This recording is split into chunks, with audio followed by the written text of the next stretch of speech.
Welcome, this is Minu Chaudhary for Channel NE24. During a press conference in Silchar, BJP Assam State President Dilip Saikia criticized the Congress party, claiming that under their rule, power was not decentralized but corrupted, especially in rural development. He alleged widespread corruption in village panchayats during Congress governance, while highlighting the BJP's commitment to creating corruption-free panchayats. Saikia stated that the BJP treats every election as a final and is confident of an unprecedented victory in the upcoming panchayat polls. He announced that the BJP and its ally AGP has already won many seats unopposed and projected victory in 49 district councils.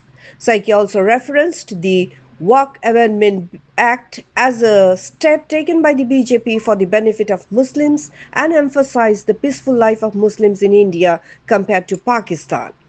District President Rupam Shah echoed confidence in BJP's success, noting unopposed wins and developmental work under BJP leadership in Kachar district. For more news and updates, subscribe our channel NE24, YouTube and support us by following the Facebook page. 2 আৰু 7 মে তাৰিখে দুটা পৰ্যায়ত ৰাজ্যখনত পঞ্চায়ত নিৰ্বাচন অনুষ্ঠিত হ'ব।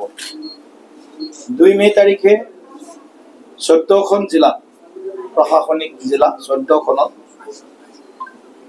উজনি অসম আৰু বৰাক উপত্যকা বিশেষভাৱে অনুষ্ঠিত হ'ব আৰু 7 মে মধ্য বা নামনি অসম 13খন জিলাত সৰ্বমুঠ 27খন প্ৰশাসনিক জিলাত পঞ্চায়ত নিৰ্বাচন অনুষ্ঠিত হ'ব আৰু এই নিৰ্বাচনত আমি শেহতীয়া যি ভোটাৰ তালিকা এই ভোটাৰ তালিকা অনুসৰি সৰ্বমুঠ আমাৰ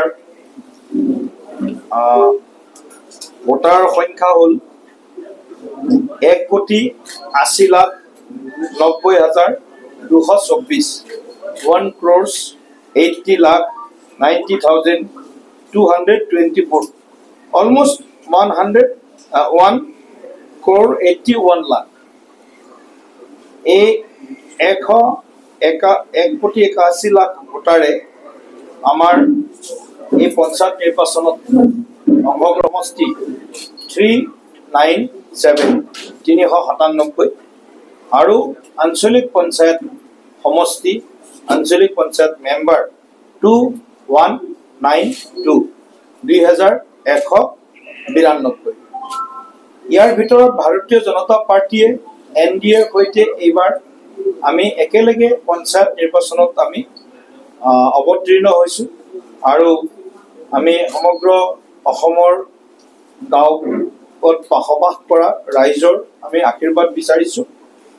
আমি অগপ বিজেপি ৰাভা হাছং যৌথ মঞ্চ আৰু গণশক্তি চাৰিওটা আমি দলে মিলি এই নিৰ্বাচনত আমি অৱতীৰ্ণ হৈছো এনডিএ হিচাপে